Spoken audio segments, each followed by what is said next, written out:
Hey everyone, it's Suzanne O'Brien. Thank you so much for being here. I want to thank you for the response from our video number 1 on the shock phase. All of your comments, the emails that you have sent us, we appreciate it so much, and there is just a confirmation of what an outpouring of community we have for helping people at the end of life and aging. So thank you so much, and keep them coming. Okay, so today in video number 2, I'm going to teach you all about the stabilization phase. And that is the second phase in the end-of-life care model. First, it's a shock phase, then a stabilization phase, and then transition phase. Today, video number 2, we're going to go all into the stabilization phase and why that phase is so critical to patients having a positive end-of-life experience. And not everyone gets a stabilization phase, so this information is going to be great. Before we do that, I just want to recap on the shock phase in case you didn't join us for that first video, which you still can access, by the way, from this page. I just want to share with you the first initial video was on the shock phase, and that is the initial time when somebody gets a terminal diagnosis, and it is a very important piece to the end-of-life process and where we need to show up and support people. So most of the time people didn't know what to do in that phase, and so they avoided people. And so what we did was we share with you the tools of what you can say and do when someone initially gets that terminal diagnosis in that shock phase and how you can be a support to them. So if you haven't seen that video, please access it on this page below. Okay, why end-of-life doulas and why now? Why is the time now in our world for end-of-life doula and the profession of an end-of-life doula? Well, I call it the perfect storm, and I really don't like using that phrase so much, but it really is very appropriate for what we have going on right now. I have really researched what is going on with, our aging population and why there's such a gap in support and care for that population. And it came down to a few factors that created this perfect storm. So number one, our aging population is growing and growing and growing. Right now there's 78.4 million people over the age of 65 in the United States at this very moment. 20% of that number do not have their own children. So it's usually the adult child that will care for an aging parent, not always, but usually, and there's 20% of people that don't even have that option and that possibility. At the same time of the projections of the increase in our aging population, and you can Google this and see statistics everywhere, over the next few decades, there are going to be dramatically more so many more in the increase of aging. I feel like I don't want to say something, but by 2030, there's going to be 1 out of 6 people, 1 out of 7 people is over 65. So that's a huge number. Now, at the same time that we have that advancing aging population, we have a decline in mainstream medical in the United States.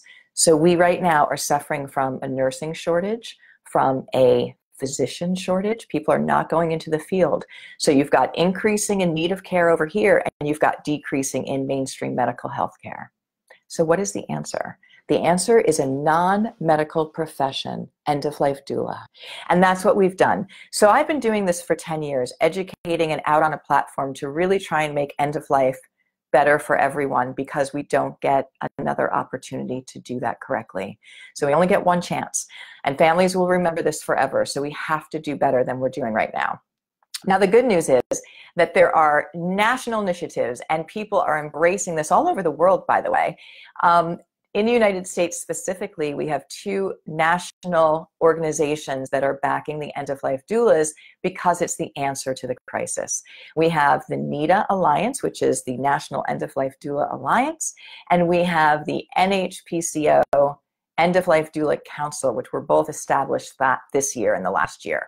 Amazing. And so what they're doing is they're taking this end-of-life profession, validating it, and helping to, again, put some, I don't want to say standards on it, but yeah, let's say this, that it's super important for us to have a non-medical profession that's not a licensure to have standards and to have a scope of practice that people can understand what an end-of-life doula does and what they don't do, and also training. So one of the things that I get asked a lot is, well, why do I need a certification training for an end-of-life doula if it's not a license? That's a really good question.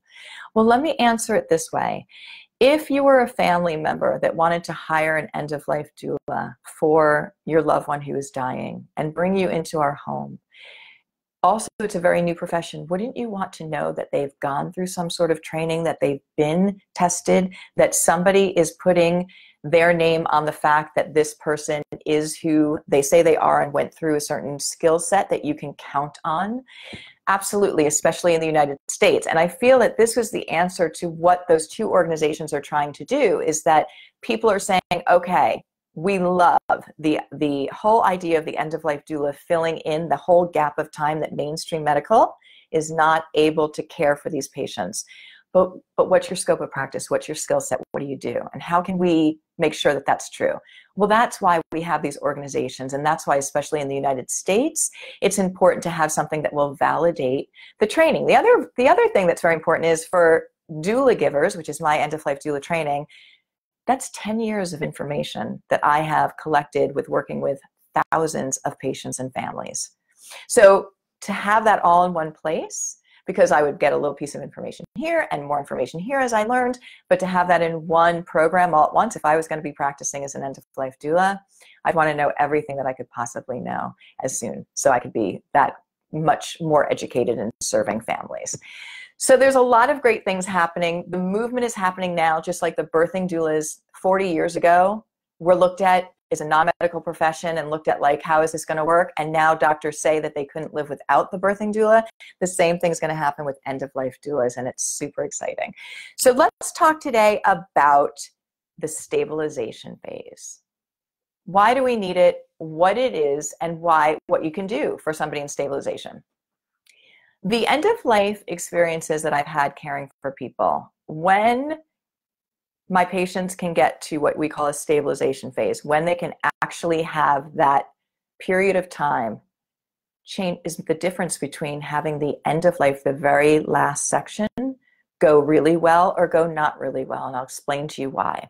So in the shock phase, we talked about finding acute issues and that initial upheaval of getting a terminal diagnosis and how very scary that is and how many people go into that shock presentation, that shutdown.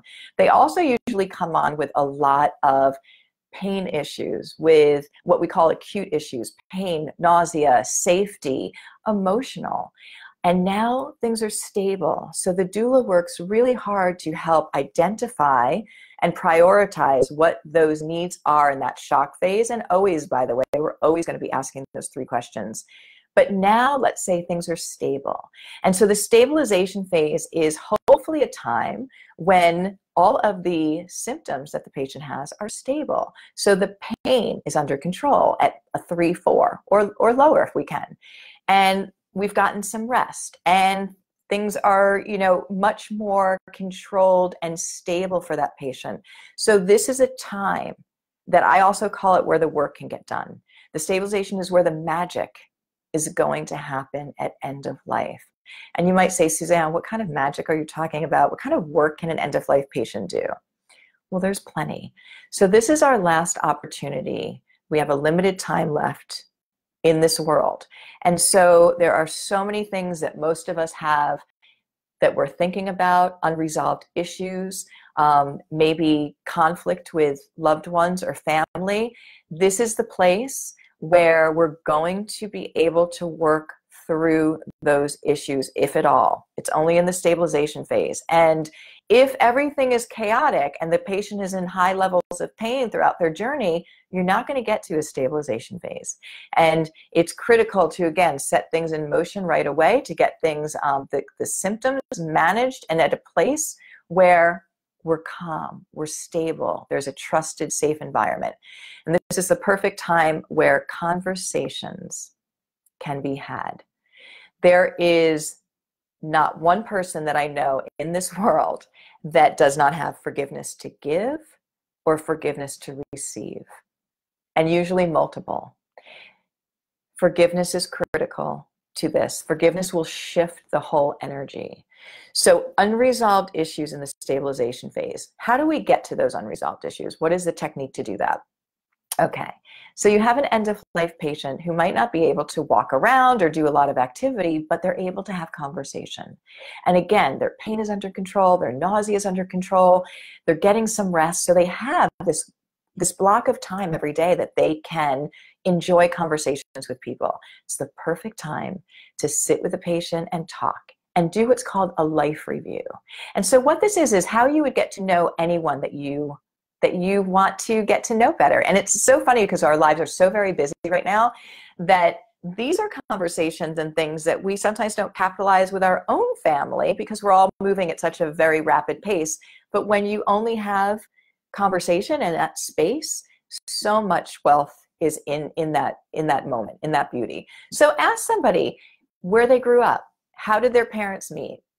How did they meet their wife? And when you ask these open-ended questions like that, it allows the patient to go on their own journey of their life. And a lot of times they will uncover things that happened in their life that they need to pause on, that cause them pain, that have not been resolved. It's an organic life review. And you want to note that as a doula. You want to stop there and take note that that person talking about their upbringing with their dad paused on a certain place. And you want to either visit that at that point, or it might not be appropriate, and you want to make sure that you come back to that. But organically, doing this life review will bring up issues, and it will also validate the person's journey. And that's something we have to do for end of life, is we have to feel a valid point to our life's journey, and we all have value. And it's so important for us to own that and to be in that space of what we did to contribute to this world. And I'll tell you, even if you were going through struggles your whole life and did things that you highly regret, which everyone does have, that's part of the human experience. For us to be able to even know that contributed, somehow that contributed to people's experiences, and hopefully we learned from things that we weren't happy with and we grew from them. But when people are holding on to regrets, it's there. And a lot of times we don't want to face things. So this is it. This is the last opportunity to kind of clear and get rid of these things that we've been holding on to, and forgive and have conversations with loved ones. Even if you say to someone you've been holding on to anger for years about a situation, it's not for the other person forgiveness, it's for you. It clears your energy. And when I've had my patients who've had their stabilization phases, have been able to clear that, give forgiveness, talk about past regrets, and find peace and acceptance within that, their end of life is amazing, amazing. So we all want to be able to hold the space for people and have them have a stabilization phase if possible. And it is possible if we have enough time. Time is really of the essence. So obviously you have to prioritize and get issues that are acute and popping out handled right away. But if you do, you're going to get the stabilization phase, and it is the key to having the end of life go really, really well. So you want to sit and talk with your patient. You want to do a life review. You want to ask him or her open questions about their life's journey, about what they know. And usually that will clear up a lot of confusion. Like, people have a lot of things they're holding on from childhood. Childhood trauma comes in so many different forms. And for me, I've had patients who, there would be a man who is holding on to anger to his father because his father was physically abusive for his whole life. And, going back in that journey and realizing that his father was being physically abused by his father creates a compassion and an empathy more than that anger. There's techniques to this. It's super important. And I've seen fathers and sons say, "I love you" for the first time in 30 years. Men coming out of the room crying, saying, "My dad told me he loved me." And I see right in that moment an 11-year-old child who was waiting for all that time for his dad to say, I love you. So it's really important to encourage family to have alone time in the stabilization phase as well. You're not going to have a heart-to-heart conversation when there's a room full of people. You have to really cultivate that safe space and encourage people to have, you know, just sitting alone with that one person who's dying, because again, if there's something that's going to be said that's private, it's not going to be done when there's 10 people sitting in a room. So stabilization phase is so important. And one of the things that I share with my patients is the fact that the forgiveness that they give is for them. It's not for the other person. Because a lot of people who are very, very angry and they've been hurt, and that's totally understandable. Holding on to that anger just affects their life. Holding on to it prevents them from moving into a different space. And so, you know, a lot of times they'll say, well, you know, they don't deserve forgiveness. It's not for the other person. You don't need to see the other person. You can write a letter. The person doesn't even have to be alive. So stabilization phase, so important to, again, the positive end-of-life experience, validate someone's feelings, help them to find peace and closure within their life's journey. And forgiveness plays a huge part in this. Forgiveness to give and also forgiveness to receive. The best end-of-lives that I've ever seen were for people who got the stabilization phase. So please know that that is so important in the 3 phases of end of life. Okay.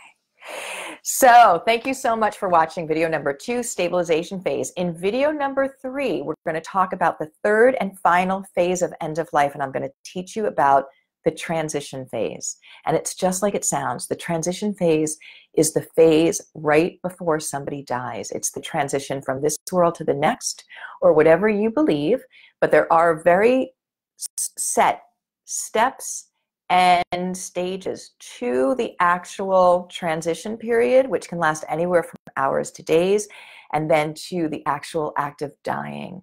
So that's going to be an incredibly powerful video, and that's the last in the series, the 1, 2, 3 of the teaching of the 3 phases of end of life. So please stay tuned and watch out for the transition phase, which will be video number 3. Thank you so much, everyone, for coming here today. Please leave your comments and questions and email us at doulagivers@gmail.com. Thank you for sharing this, and everyone for being on board. It is an amazing movement, and we are doing it together. We're changing end of life for the better as a global community, and I could be no more happy than having you here and honored that you are with me on this journey. So thank you so much, everyone. Have a great day. See you in video number 3.